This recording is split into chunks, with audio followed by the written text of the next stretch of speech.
ọmọbìnrin tí wọ́n ló rìkọ́ọ̀dù Oloolu ìròyìn tí mo jí bá láàárọ̀ yìí òun náà ni pé Wàsílà gbèkuru jẹ lọ́wọ́ ẹbọra unfortunately kí ló dé táwọn èèyàn kì í fi ara balẹ̀ lórí ìṣẹ̀lẹ̀ kó tó di pa mọ̀ pín ìròyìn káàkiri kí ló dé ara ò balẹ̀ rí olórí àrùn ó rọrùn fáwọn èèyàn kan láti gbé ròyìn ikú nípa èèyàn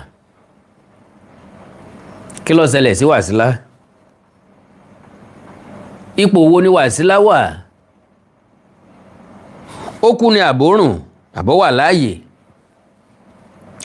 lágbára ọlọ́ ikú ìpẹta lójú ran ikú ò ní pọmọ ọlọ́mọ àìmọ̀ kìí sì pọmọ ọlọ́mọ jẹ ẹni tí ọ̀gbọ́ tẹnu ẹ̀gà ní pẹ́ yóò kó ń pàátó Wàsílà rìkọ́ọ̀dù Oloolu ni gbogbo wa ń gbépò yẹnu ilé pè ń sẹ ilé èbó ń sẹ nítọ́ yẹ kó jẹ́ òrí lórí ẹni tó bá ṣe ń tẹ́nìkan ò sí rí nítójú rẹ̀ bá rí kọ́ fara mọ́ Wàsílà sọ̀rọ̀ àwọn atọ́kùn Oloolu náà sọ̀rọ̀ ìjọba ìpínlẹ̀ Ọ̀yọ́ sọ̀rọ̀ kí n Wàsílà sọ kí ìjọba ìpínlẹ̀ Ọ̀yọ́ sọ kí látọ́kùn Oloolu sọ ẹ farabalẹ̀ bí ìyàwó tó fowó ọbẹ̀ dájọ́ dandan ni kó gbọ́ kò bá kùn gbé ọ̀rọ̀ látẹnu mọ̀lẹ́bí ọkọ rẹ̀ ń tó mu torí lọ́bẹ̀ tí ìwà ru ọwọ́ tí ìmówó tọkọ rẹ̀ ní ó fi síbẹ̀ tó ìjájọ́ lọ́lọ́ fi dá ó ṣàlàyé ọmọ àtiró tọ́ra bàtẹ́sẹ̀ kan fún mọ̀mọ́ ẹ̀ ó fẹ́ gbọ́rọ̀ ni ọmọ tó fẹ́ sọjọ́ òbí tá a pa adìẹ kan fún tó lóun ó jorí adìẹ méjì ẹsẹ̀ adìẹ mẹ́rin ìtàn bí yẹ ẹ̀sìn kú òǹlẹ̀ ọkọ ló fẹ́ gbọ́ àkàndá ọ̀rọ̀ àwíkòǹkù ẹ̀múkàlẹ̀ tó wẹ̀ mú tọmọ ẹ bá mi share prógráàmù yìí pápápá náà ni n bá ti kọjá ìṣẹ́jú mẹ́wàá ẹ lé mi kúrò lórí àga ìṣẹ́jú mẹ́wàá péré ni mo fẹ́ lò kò sì gbọ́dọ̀ jù bẹ́ẹ̀ lọ so a gbọ́dọ̀ lẹ́nu aláwo fún Oloolu a gbọ́dọ̀ lẹ́nu Wàsílà fún rẹ̀ a sì gbọ́dọ̀ lẹ́nu ìjọba ìpínlẹ̀ Ọ̀yọ́ well ká lè bá tètè wí lẹ́ẹ̀kan náà ká lè tètè sọ lẹ́ẹ̀kan náà kó sì lè tètè káríjá lẹ́ẹ̀kan náà ni mo ní ara ò lè dá àràdá a nílò ara wa ẹ bá ń pín prógráàmù yẹn láàrin ìṣẹ́jú kan péré just within a minute lẹ́yìn ẹ̀ ni wọ́n wá lo ìṣẹ́jú mẹ́wàá péré wọ́n sì kú ní àyín so ẹ bá mi share láàrin ìṣẹ́jú kan yẹn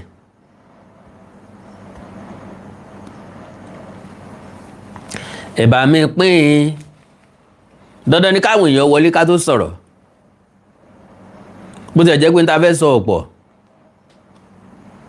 àwọn èèyàn wọlé ká tó ń bára wa sọ̀rọ̀ ẹ̀ka lẹ́nu lé lẹ́ẹ̀kan sí i.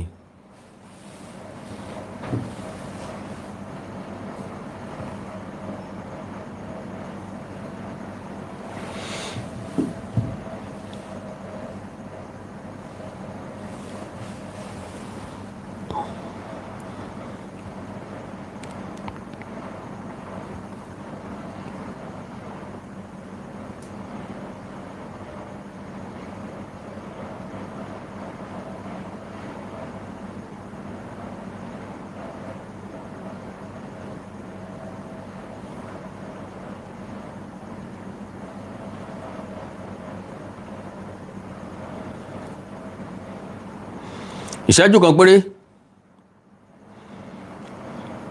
ní ẹ bá ń fi pín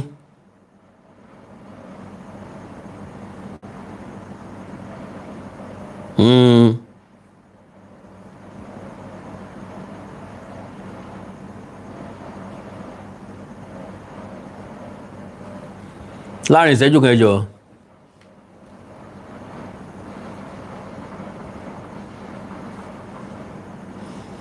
Kí lẹ́ni yẹn sọ náà?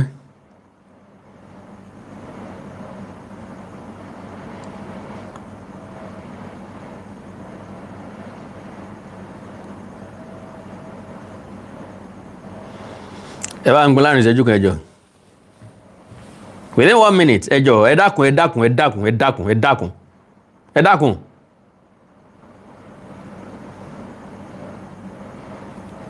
Ẹ dákun náà.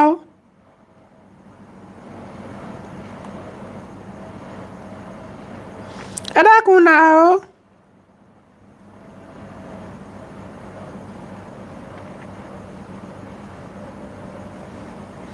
Ẹ dákun náà.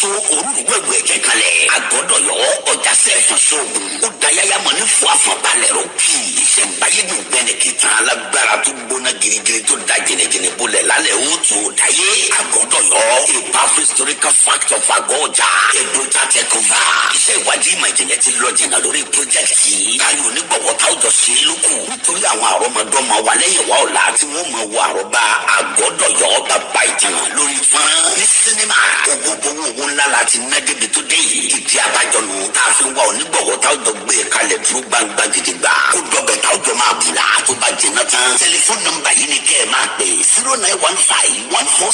0915-147-9599 tó rọ̀ wá bá ti jọ wọ̀ Polaris bank account àwọn Buruku TV advertising company limited ní 409-189-9393 lẹ́rù máa sanwó sí Agbọ́dọ̀yọ a cinema project projecting our cultural heritage in O2 Jiriland. Watch out. All right. Ọ̀rọ̀ Agbọ́dọ̀yọ nù ìtàn Agbọ́dọ̀yọ a brutal takeover. Sinimá tí ó làlújá òun náà ni Agbọ́dọ̀yọ lágbára Ọlọ́run. Ó ń bọ̀ dẹ̀dẹ̀dẹ̀ ni ẹ máa múra lẹ́dẹ̀. Ṣé gbàgbé akíkanjú kan ò lè dógun sẹ́bí ọ̀bá sá látìlẹ́yìn fún. Mo wo orí ìtàkùn ayélujára mo rí pé àwọn ọmọ Ọ̀yọ́ tún ti bẹ̀rẹ̀. Wọn ò jẹ́ ohun èébú àtèpè ni oríṣiríṣi ọ̀rọ̀ wọn ń sọ. Lo and behold ẹ ń bá ní a mọ́ àwọ̀ lọ á padà ẹ ń bá ní a mọ́ bọ̀ láàrin débá ẹni tó bá ní kí sinimá ọ̀hún ọmọ ṣe ẹ̀yìn rẹ̀ ni ó ti jáde lágbára Ọlọ́run torí wípé òwò kìí fòwò lọ́rùn jẹ́jẹ́ mi ni mo ń lọ jẹ́jẹ́ mi mo sì ń ṣe nǹkan tèmi. Ìtàn ìṣẹ̀dálẹ̀ ìtàn ìbílẹ̀ ìtàn ìlú kò sí èèwọ̀ nínú gbígbé jáde. Àwọn ọmọ Ọ̀yọ́ tẹ bá dé comment section ìpè ni wọ́n ń ṣẹ́ kò ní ṣe é ṣe ìgbàdógóje ọmọ bàbá wọn máa rọ́tì in jail. Mi ò ríbi tán ti rọ́tì in jail torí pé èèyàn fẹ́ ṣe sinimá kò tí ì ṣẹlẹ̀ rí. Àwọn èèyàn ló ṣe sinimá Basọ̀run Gáà wọ́n kọ̀wé Basọ̀run Gáà èèyàn ló ṣe sinimá Basọ̀run Ògúnmọ́lá wọ́n kọ̀wé Basọ̀run Ògúnmọ́lá. Àwọn èèyàn ló ṣe sinimá Ẹfúnṣetán Níwúrà wọ́n ṣe sinimá Odùduwà wọ́n ṣe sinimá Ọ̀rànmíyàn nǹkan kan ò tìdí ẹ̀ jọ. Wọ́n ṣe sinimá Ògún Ṣàngó nǹkan kan ò tìdí ẹ̀ wù wọ́n ṣe Lísàbí Agbòǹgbò Àkàlà nǹkan kan ò tìdí ẹ̀ wù. Ní mo ṣe pé gbogbo òòṣà ní jòbì lẹ́rọ̀ bọ́bá nǹkan tó yàlà oríwó gbalé tí gboko ńlòkìkí kan gbogbo àdúgbò kí ló dé tó jẹ́ pé Tàkàndá Àwíkóńkó náà ni ọwá ní àbí náà lọ láriwo lọ well pápápá lórí nǹkan tó gbé mi wá ẹ má gbàgbé láti bá mi share program yìí God bless you. Okay.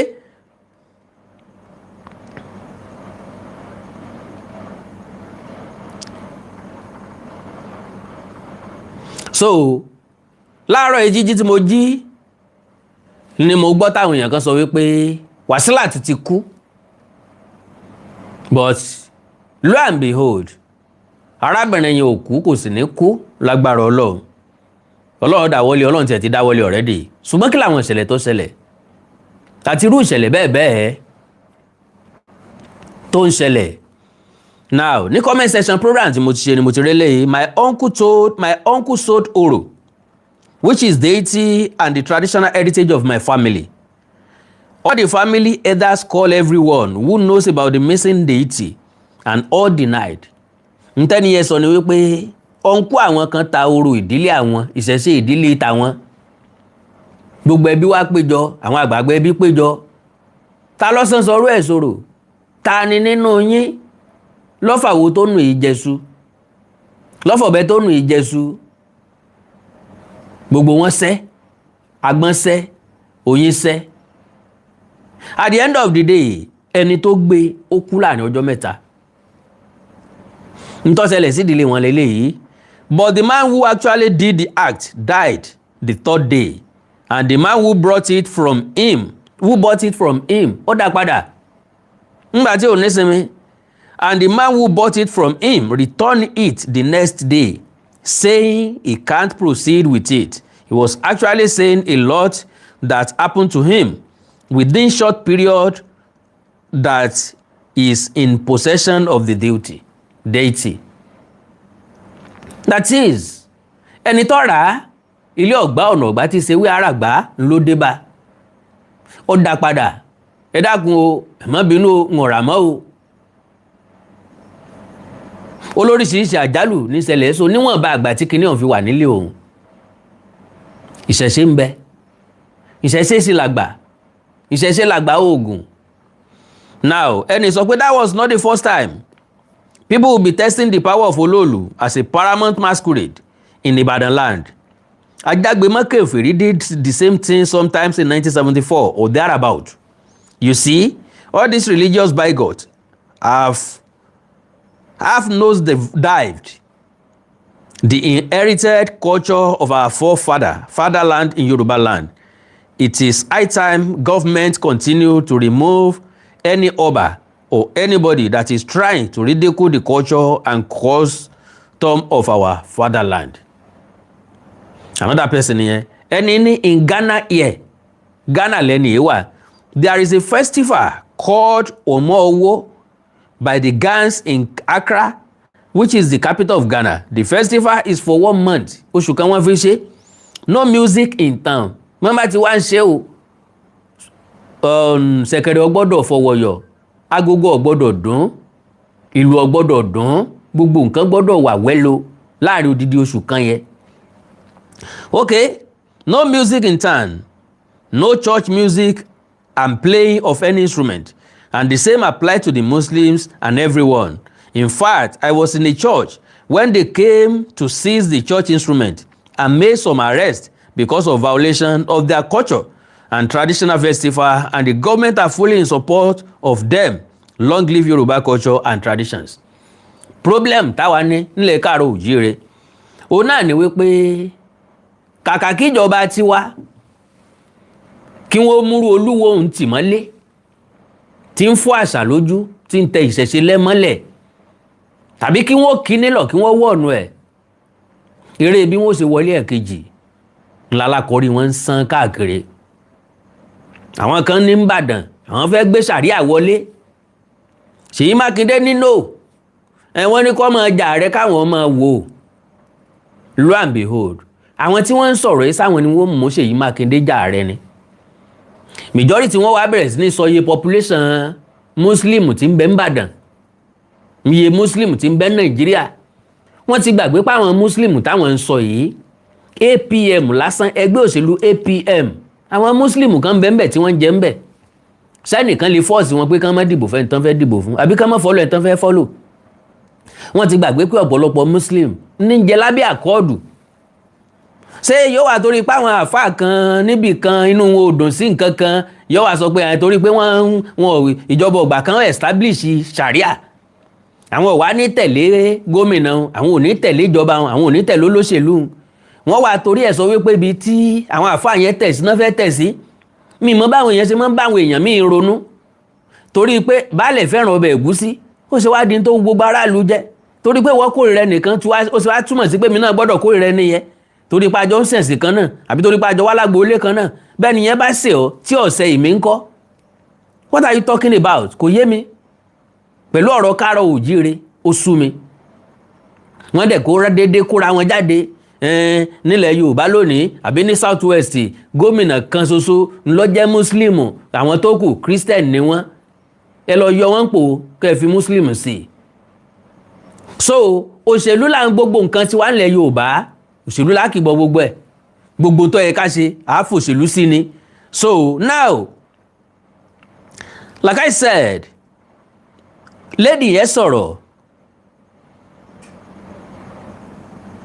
ìyẹn Wàsílà ó sọ̀rọ̀ fúnra lára ẹ̀ then gọ́ọ̀mẹ̀ntì náà sọ̀rọ̀ gọ́ọ̀mẹ̀ntì náà sọ tiwọn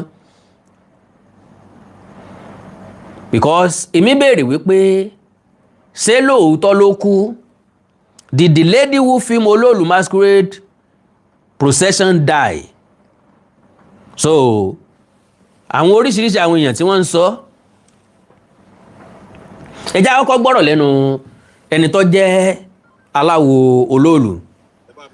Wàsílà wà láyé nǹkan kan ò ṣe Wàsílà o gbogbo àwọn tí wọ́n máa ń gbé RIP sórí kinní rẹ̀ kọ́ lọ stop ẹ̀ kọ́ ẹ̀ bá RIP ara wọn ni wọ́n ń gbé jáde o. lágbára Ọlọ́run. Wàsílà wà láàyè ó ń bẹ ní ilé wọn ní ọ̀rẹ́ méjì o. ẹ jẹ́ bá wa dárúkọ ní fún àwọn tó wọ̀ sí. orúkọ mi ni Olúwo Ìṣọ̀lá Gbọ́láhàn Akeem. ẹ ṣé bàbá ẹ jọ agboolé bo la wà yìí sá. agboolé Oloolu ní òde ajé Oloolu nílùú Ìbàdàn tí wọ́n wà ní ìjọba ìpínlẹ̀ Ìbàdàn North East Local Government. ẹ ṣé bàbá wa pẹ̀lú ìròyìn tá a rí ní orí ayélujára nípa ọmọbìnrin tí wọ́n lóyún báwo lọ̀rọ̀ yẹn ṣe jẹ́ sá. ṣé Wàsílà bẹ́ẹ̀ ni sá. last year ó fídíò àwọn èrò Oloolu bẹ́ẹ̀ kò rí gbé dáadáa bẹ́ẹ̀ this very year ní ọjọ́ Thursday tó lọ tó jẹ́ the last day tí Oloolu máa ń jáde so Thursday yẹn gbogbo ọ̀nà ọ̀rẹ́ méjì Agúgù Ìta Mẹ́rin ló máa lọ ṣùgbọ́n táwọn tí Oloolu dé àdúgbò wọn ó múra bí obìnrin according to her ó múra bí ọkùnrin ó wá bọ́ sí farada wọn lórí òkè ó wá ó ṣe fídíò conference àwọn èrò Oloolu orí Oloolu gangan gbé so ti yé ṣùgbọ́n gbogbo àwọn tó wà ńbẹ̀ ó gbé ato ó gbé àwọn míì náà tí wọ́n jẹ́ ẹntọ́ràǹdì Oloolu àtàwọn èèyàn yẹn ó wá gbé lọ sórí TikTok ó wá kọ sí TikTok pé this is Oloolu at Sokoti area àwa rí nǹkan yẹn ìgbésẹ̀ wa wáyé lórí ẹ̀ òun náà ìgbà tí wọ́n padà rí ó sọ pé ìgbà tí òun ti ṣe nǹkan yẹn lára àwọn ò ti yá but for the interest of peace torí táwọn èèyàn bá rí wọ́n lè fọwọ́ bà kí wọ́n máa nà á so àyìn láti mú kó lé àlọ́ fi sọ́dọ̀ àwọn agbófinró kí tẹ́sán ni ó fi lọ sí ilẹ̀ tó gba àwọn tí wọ́n rí TikTok yẹn ní ẹ̀yà lọ bolé wọn. ṣé fídíò yẹn sì wà lórí TikTok báyìí. ó ti delete ẹ̀ bẹ̀tà wa kọ̀ọ̀kan ní lọ́wọ́ adẹ̀ láwọn pictures yẹn lọ́wọ́ tàbí lè ṣe back up against ẹ̀ ó agree pé lóòótọ́ ló ń ṣe. ẹ ṣé bàbá wa a rí i pé fídíò kan náà circulate online tí wọ́n ti ń ṣe ìràpadà bí la máa pè fún nípa ilẹ̀ létà làwọn gbọ́ pé wọ́n ní ọmọ yẹn ti kú báwo ló ṣe jẹ́ bàbá. ọmọ yìí ò kú o. ẹ bá wa sọ fún àwọn ará alíkà gbọ́ dáadáa. ọmọ yìí ò kú o Wàsílà wà láyé o. ẹ bá mi sọ fún ẹ. Wàsílà wà láyé nǹkan kan ò ṣe Wàsílà o gbogbo àwọn tí wọ́n máa ń gbé RIP sórí kinní rẹ̀ kọ́ lọ stop ẹ̀ kọ́ ẹ̀ bá RIP ara wọn ni ń gbé jáde o Wàsílà wà láàyè ó ń bẹ ní ilé wọn ní ọ̀rẹ́ méjì o so gbogbo information tẹ́ ń gbọ́ tẹ́ lórí Facebook àbí anything yẹn pé RIP Wàsílà irọ́ ni ọmọ yẹn wà wọ́n ti ṣèrà padà fún nìyẹn kò sí nǹkan kan tó máa ṣe mọ́ àwọn rúmọlẹ̀ wọ́n ti gba tí wọ́n fẹ́ gbà wọ́n dẹ̀ ti tú sílẹ̀ pé kò náà mọ́ ṣe mọ́ onáà rẹ̀ tọ́ ẹnu ààrẹ sọ pé òun ò ní ṣe mọ́ so irú kúrò ló wá fẹ́ pa sàn ní ẹ fẹ́ pa fúnra wọn ni tí wọ́n fi ń gbá RIP sórí kíní rẹ̀ kò tí ì kú o. Wásílà ń bẹ láyé ń bẹ lé wọn lọ́rẹ̀ méjì o. ẹ ṣe bàbá wa kí ni ìmọ̀ràn yín fún irú àwọn èèyàn bíi Wásílà náà tẹ̀ máa ń wúrú wà yẹn. Wásílà gan ti fún ọ nímọ̀ràn jọ yẹn ó ní kí wọ́n má dẹ́jà ó ní tí wọ́n bá ti sọ pé èèwọ̀ ni pé òun ti ṣe báyìí ojú òun ti já pé láyé òun tọ́dún Oloolu bá ti ń bọ̀ gan òun ọmọ Ìbàdàn lẹ̀ nígbà Oloolu bá tán òun padà wá sí Ìbàdàn torí tójú òun rí Ọlọ́run ni ò pa òun so káwọn kíkàlùkù náà rí kí wọ́n fi sàríkọ́gbọ́n bẹ́sẹ̀ mọ̀ pé tẹ́ ẹ bá sọ wọ́n ní bàbá mẹ́yìn lọ́wọ́ ọ̀tún tá a mẹ́yìn lọ́wọ́ òsì tá a fẹ́ yìnyín láti bí ìdẹ́sẹ́yìn ẹni tí ò ní yìnyín ò ní yìnyín so kò sí bẹ́ẹ̀ bẹ́ẹ̀ ṣe ẹni tí ò ní gbọ́ ò ní gbọ́ ẹni tí ò ní gbà ò ní gbà kórìí tèmi ọmọ sèmi ní àádọ́rùn mòótọ́ o. ẹ ṣe bàbá wa lórí ọ̀rọ̀ táwọn èèyàn wa máa ń sọ online torí àgbọ̀ máa fi gbogbo ẹnu sọ tí wọ́n máa ń ní Yorùbá level ṣé Yorùbá level ni ọ̀rọ̀ Oloolu. ìní díẹ̀ Yorùbá level ṣe bí kálukú ṣe tí ó jẹ ni kálukú wá nǹkan jẹ ní Yorùbá level ẹ ń bá fẹ́.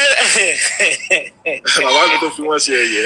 òòsàn kì í ṣe Yorùbá level o mọ́dé bẹ́ẹ̀ ni o tó bá ti ṣe ń èèwọ̀ ẹni kójú ẹ̀ orí tí ò yẹ kójú ẹ̀ orí kò sí ti jẹ́ Yorùbá level tí wọ́n fẹ́ sọ Yorùbá level báyìí lè máa sọ bóyá lórí ọ̀rọ̀ ọba bóyá lórí àṣà mo dára pé nǹkan yìí èèwọ̀ ni tó wá ní Yorùbá level ní tó lọ kọlù ẹ̀gbọ́n tí wọ́n ìlú tí wọ́n máa lù fún Oloolu ni wọ́n á ní ó dúró dò lérù lóde ó dúró dè sù ọ̀dàrà pé wọ́n tó bá dúró dò Oloolu níwájú tẹ òun dúró dè sù. ó dúró dè sù èsù ó ṣe yóò ṣe máa wọn nǹkan rẹ̀ kò tí ń díjẹ́ Yorùbá level lọ́dọ̀ Oloolu wọ́n débẹ̀ ni tó bá ti débẹ̀ ó jìyà bẹ̀ fàkátì.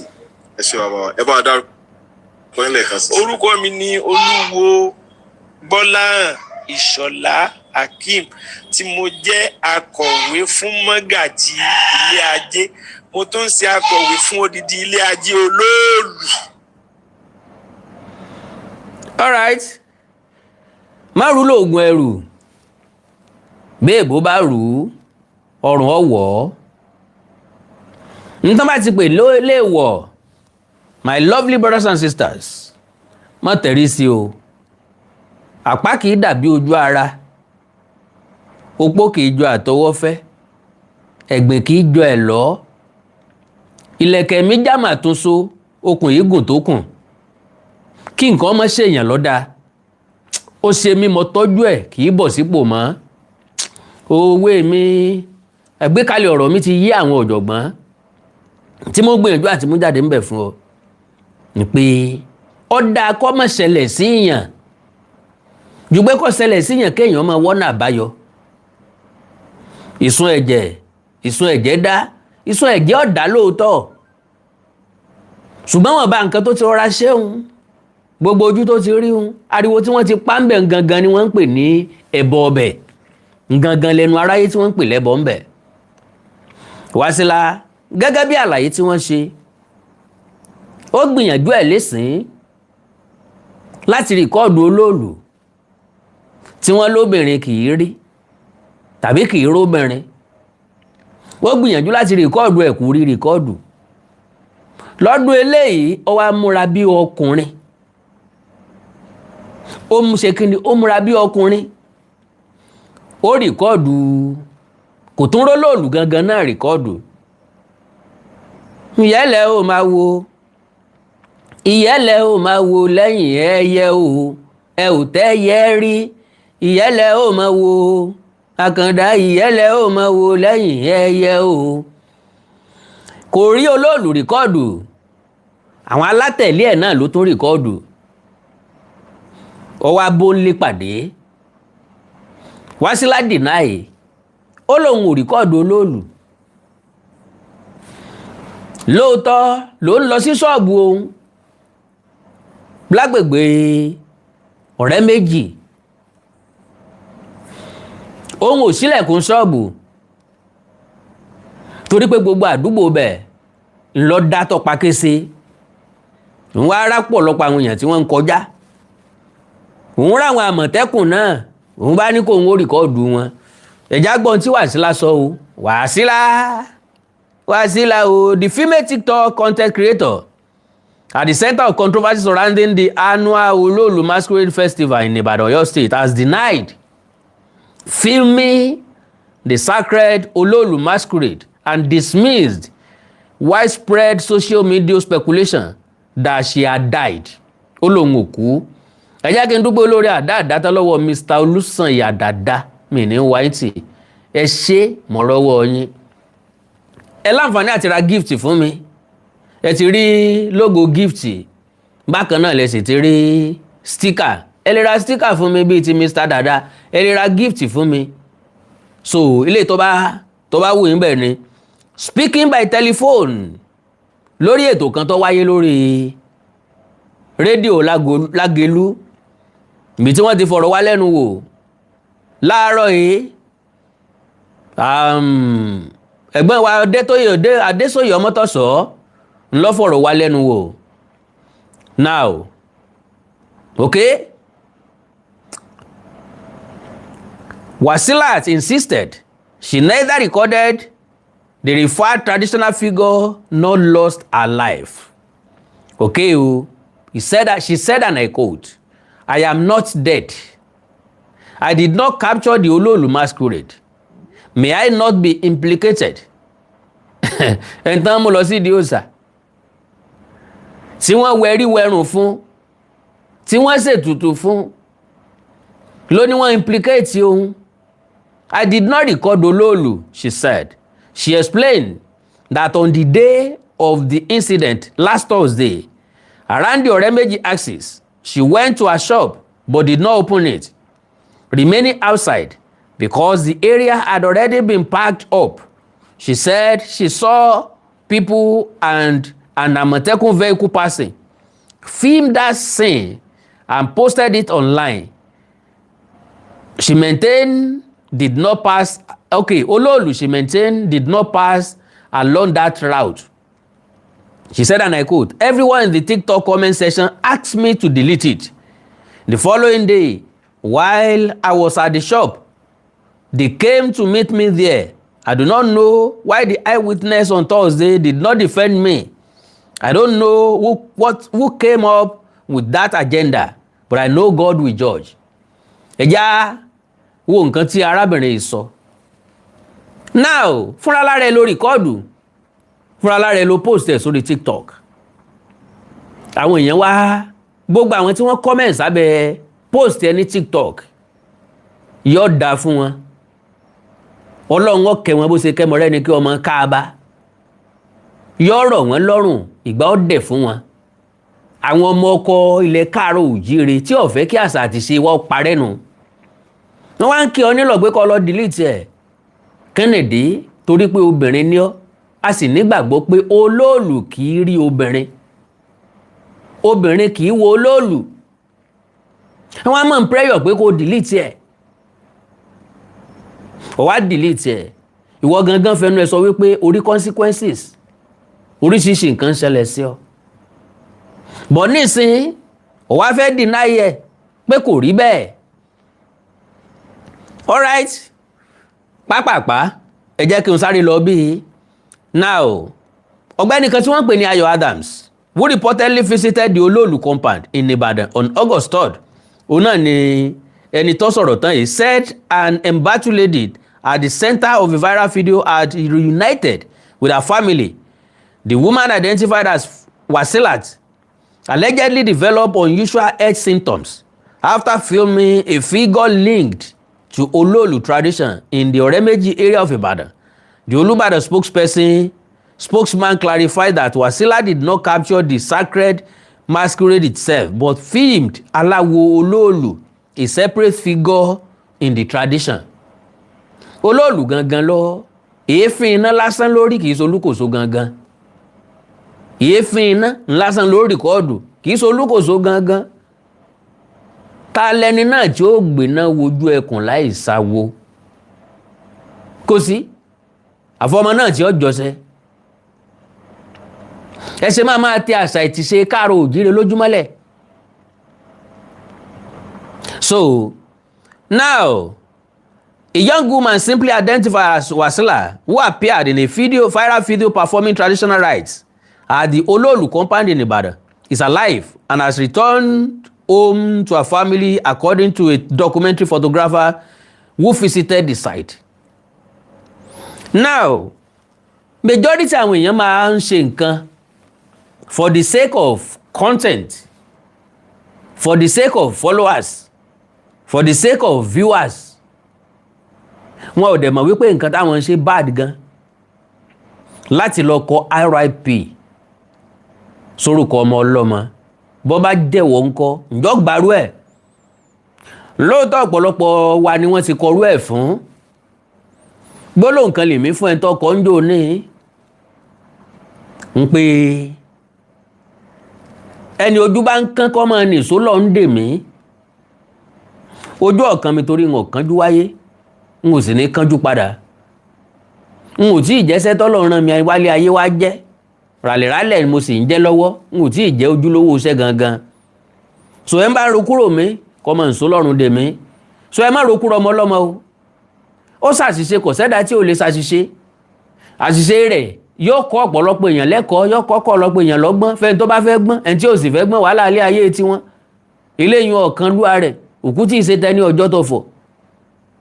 Fàyè pé kọ́mọdé ọmọ dẹ́tẹ̀ bó bá ti lóun lè dánú gbógbé, bó bá lè wu ọmọ kó hu eyín gangan, bó bá ti lè rétí òkè fìbò. Kí n tèmi díẹ̀ ń tàlàbánú apẹ́ ẹ̀dùn. Bí wọ́n bá pe nǹkan léèwọ̀ ìwọ máa ṣe. Bẹ́ẹ̀ bá ń sọ fólúwo bó bá ti di tọdún tí ń bọ̀ kó bá ń káwọn ẹlẹ́hà kí wọ́n ń so ń bàdàn ń bí ọdún Olóòlù. Kórè káwọn ẹlẹ́hà kó lọ kó wọn wo Olóòlù. Bó bá jẹ́ pé lóòótọ́ lọ láyà. Bí wọ́n bá bọ̀ láyọ̀ àtàlàáfíà tí wọ́n ọ̀sẹ̀ jẹ́ ń di ń ó di mùsùlùmí. Mọ́dún rẹ̀ nù o. Kódà kí nǹkan kan mọ̀ sí wọn kí wọ́n máa ta pọ́npọ́n n ò lè torí ẹ̀ di nǹkan kan. Mọ́ gọ́rẹ́ o. Ayo Adams, a popular Ibadan-based documentary photographer, disclosed that he and a group of people went to the Oloolu compound in the Oremeji area of Ibadan, where the compound secretary confirmed Wasila had gone back to her family and was on the path to recovery. Wasila is alive and recovering after the viral Oloolu compound incident in Ibadan. According to Ayo Adams, he said, and I quote, "The lady has reunited with her family and is currently recovering." Adams quoted the compound secretary as saying, Oloolu, how the controversy unfolded. According to Adams, Wasila had secretly filmed a crowd gathering at the Oloolu compound. She later told some Ibadan residents that her health had begun to deteriorate, and she attributed the condition to her decision to record the scene. Adams also alleged that police operatives escorted Wasila and members of her family to the Oloolu compound, where traditional rites were carried out. Nígbà àwọn ọlọ́pàá ní kò sí tí ń jẹ́ jùjú nínú ìrìn àjò àwọn, kí ló dé tí wọn ò fi lọ́kàn bá.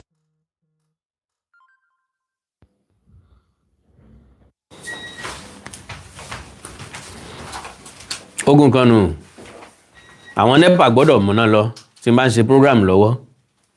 Ogun kan nù, wọ́n gbọ́dọ̀ paná ṣá n bá ń ṣe program lọ́wọ́. All right, so Adams also alleged that police operatives escorted Wasilat and members of her family to the Oloolu compound, where traditional rites were carried out. A video of a TikToker in the shrine, believed to be inside the Oloolu compound, subsequently went viral. Olubadan Palace clarifies viral Oloolu video. Meanwhile, Chief Adeola Oloko, the spokesperson for the Olubadan of Ibadan land, Oba Rashidi Ladoja, offered additional context on Monday, August 3. Oloko stated that the woman did not film the sacred Oloolu masquerade itself, but rather Alawo Oloolu, a figure connected to but distinct from the main Oloolu tradition, as the procession moved through a street in the Ibadan Axis. Oloko said, and I quote, "She did not capture Oloolu. She mistook it for Alawo."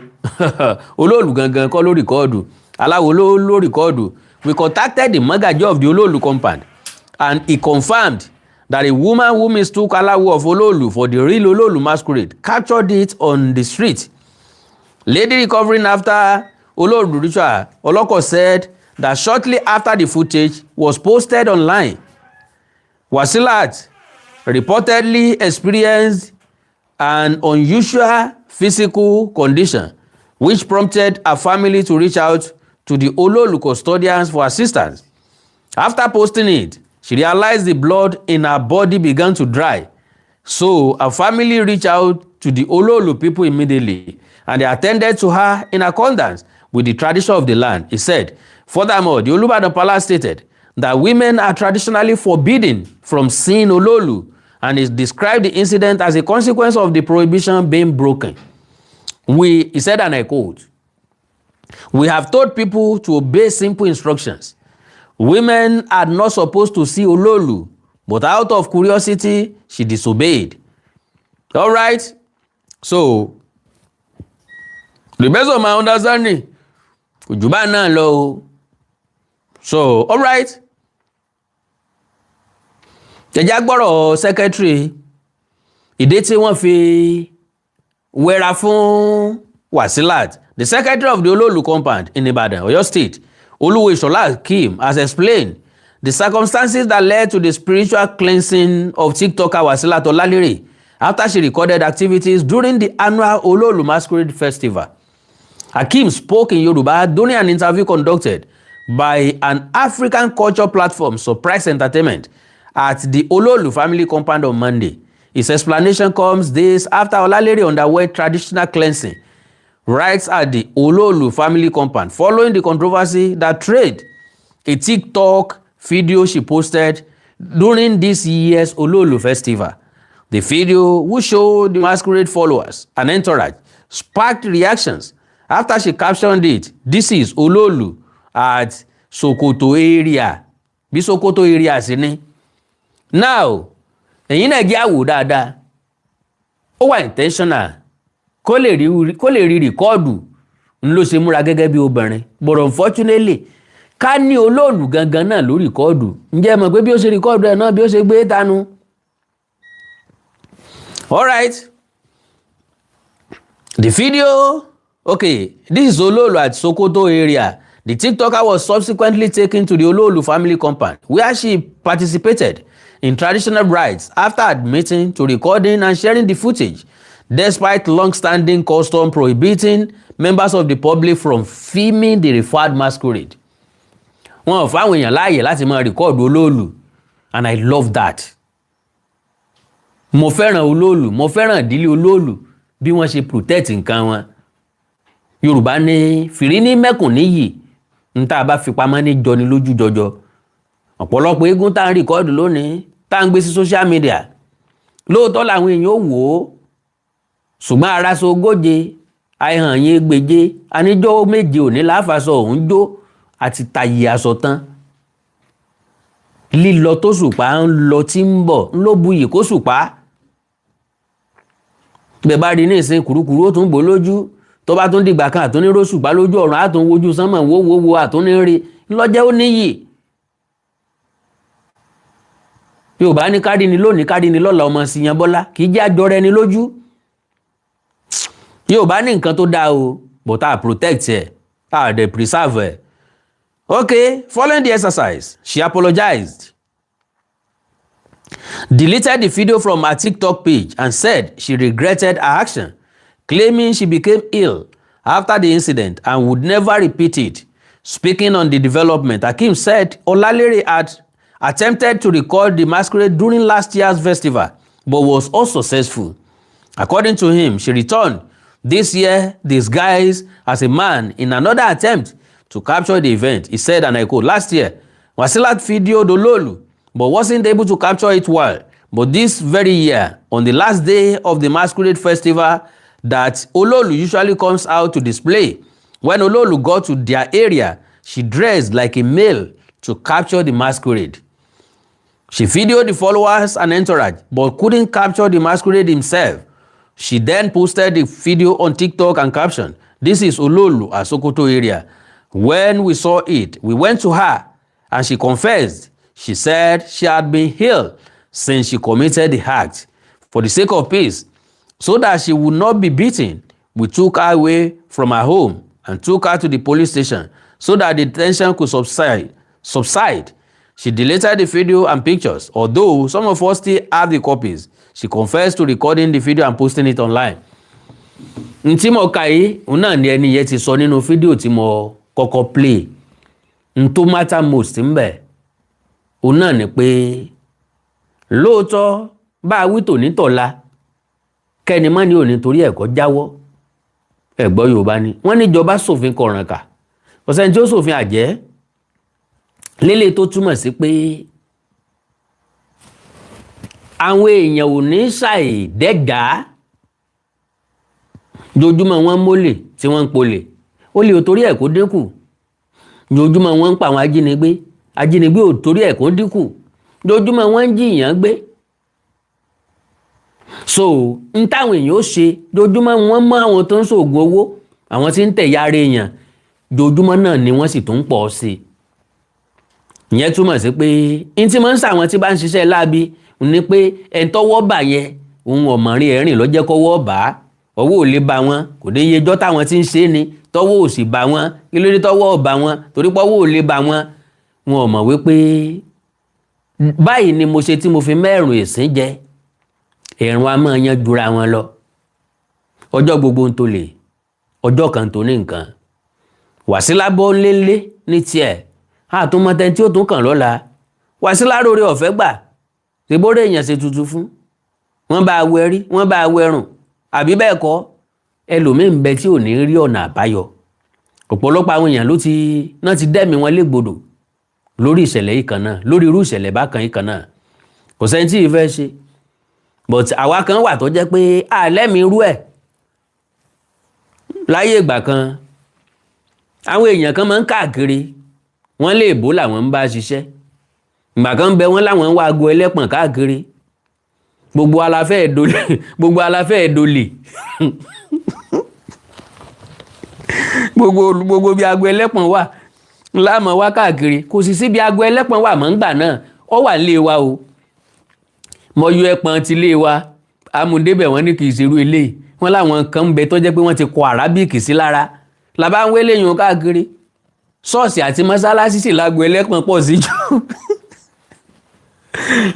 àwọn èèyàn wọ ṣọ́ọ̀ṣì wọ́n wọ mọ́sálásí wọ́n rè yọ aago ẹlẹ́pọ̀n káàkiri láàárọ̀ ògiri àwọ̀ ọlọ́kan rẹ̀ tí n bá tẹ̀lé wọn yọ dòní n ó sì padà sọ bí mo ṣe ń sọ yìí náà eléyìí táwa gbìyànjú ẹ̀ nìtọ̀pọ̀n fa bàbá ọ̀rẹ́ mi kan ń bẹ aláwo tó gbójú gbónu ni èmi ni mo máa ń bá wọn ọ̀rẹ́ mi yẹ muslim ni ó wà láàyè kíkó ọmọ pa kí nǹkan kan mọ́ ṣe àti nǹkan tó rọ̀ mọ́lé ayé rẹ̀ Ìsá lórúkọ ẹ̀ òun náà lè máa wò mí nìsín Ìsá kàlámù bó bá ń gbọ́ mọ́ fi ṣèbínú o dáàdi a máa ń pè wọ́n bàbá Músàn